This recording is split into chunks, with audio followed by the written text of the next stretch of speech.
Yeah, this is a nice sign. These poor people have no idea who they are.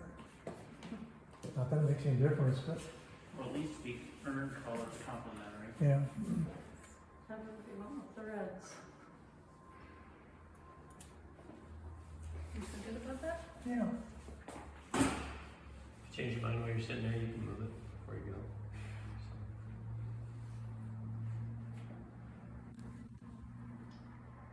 I just want to say thank you so much for the invitation to come back and be with your family again. It is an honor that I take very humbly and receive with gratitude that I can be here as we place Jane to her final rest. It was on January 6th, 2021, a day that came without warning. The journey of letting go began for each of you. On January 22nd, another step was taken as we all gathered there at the funeral home to remember Jane's life and the positive impact she had on so many people. Today, October 1st, 2021, amid the changing of the season, the passing of nature in full bloom, through the harvest season to a time when the earth will gain its needed rest in winter, we gather for a third and final physical step of letting go. Though we fully are mindful that the emotional process is one that is ever and ongoing.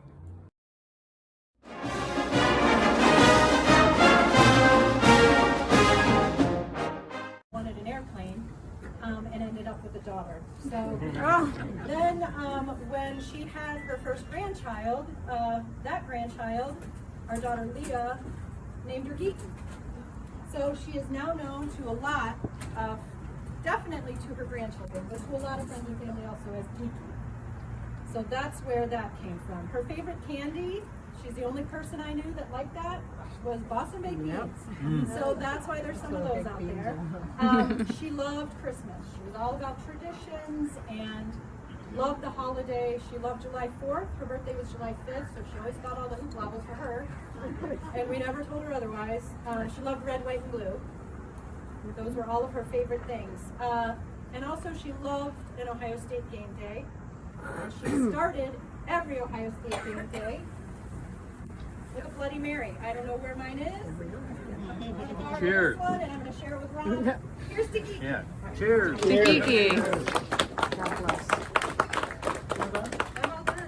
We're not going to do a eulogy. Anybody wants to have Jane's background can look at the reprint of an article that was published in the Grandview Heights High School Alumni Association newsletter. It talks about Jane's life and what she did. But rather than that, I think I'll just talk a little bit about our life together because it makes an interesting story. Jane and I dated in high school from the 10th grade on. It was homecoming, proms, homecoming escorts, all that kind of stuff. And believe it or not, uncharacteristically, we misbehaved on occasion. That's true. Once Jane and I were making chocolate chip cookies, and we took a portion of the batter and substituted methylene blue pills for the chocolate chips. Now, methylene blue pills are medical dyes. They're used to change the color of your bodily fluids. Oh my God. we gave these chocolate chips to her mother, who ate them, and who probably thought she had a medical emergency.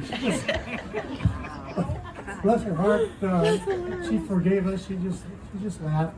In our senior year, high schools were playing one another for a big championship, and a bunch of us thought it'd be a great fun. This was pre-graffiti days, to climb up the water tower in Upper Arlington and paint Yay GHS. So we did that late at night. About 4 or 5 of us climbed up. I looked at that place and I said, wow. Anyway, we needed a ladder to get to the run to climb up, and Jane came with us and held the ladder. So she was guilty of a criminal trespass, I think. Anyway, when we were seniors, we had at the tail end of our senior year, we snuck into the high school late at night. Jane was there too, and I don't know how we got away from our parents, but anyway. We took goldfish and put them in the distilled water for the chemistry teacher. We took white mice and put them underneath overturned waste baskets. We took saran wrap and covered up the toilet seats.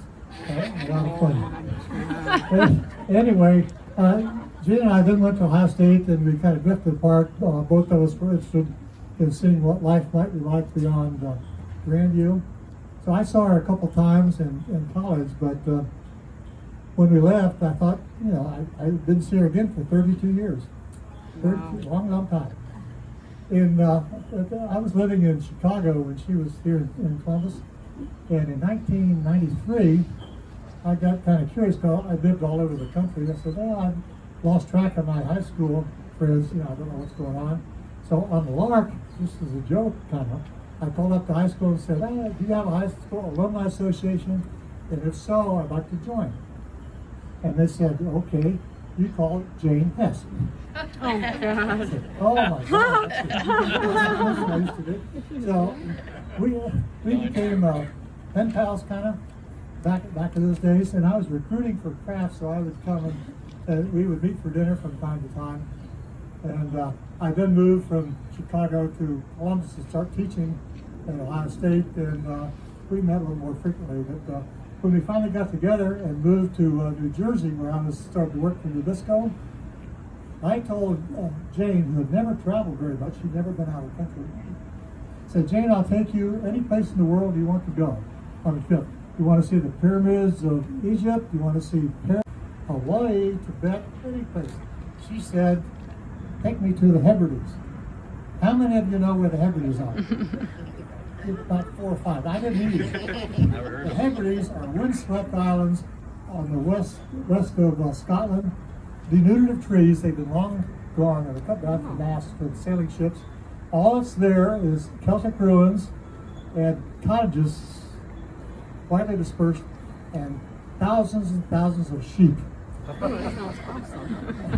One lane roads, but she wanted to go there because she had heard about the people living on the island. They do knit Paris tweeds, that was great. And they make seaman sweaters out of the nylon containing wool that reduce, make waterproof. And she thought that was absolutely great, so we did that. Hard to believe, but we did that. But since then we've traveled many times. Jane was scared to death of flying. I don't know if she'd ever flown until I took her to the Hebrides. Anyway, she would grab my hand and it hurt. She got used to flying, though. And we took many trips. One of her most memorable was we went to Fairbanks, Alaska, where my son was in graduate school. This was in March, and we thought, hey, it'd be fun to dog sled. So we went up near the Arctic Circle. And Jane thought, boy, this is going to be great. I get to lay down and dog sled with blankets and whatnot and just ride along and see the countryside.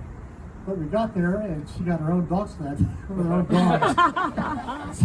This guy gave us about 30 seconds of instruction. He said, there's the brake. And when you let your foot off, dogs take off. They don't stop. That was some of our instruction. So they put her at the end of the line, all of us were. She'd go around a corner and she'd go flying off. When that happens, the dogs don't stop. There was the guy who run up ahead and catch the dogs, and I come over, go back and pick up Jane and give her help.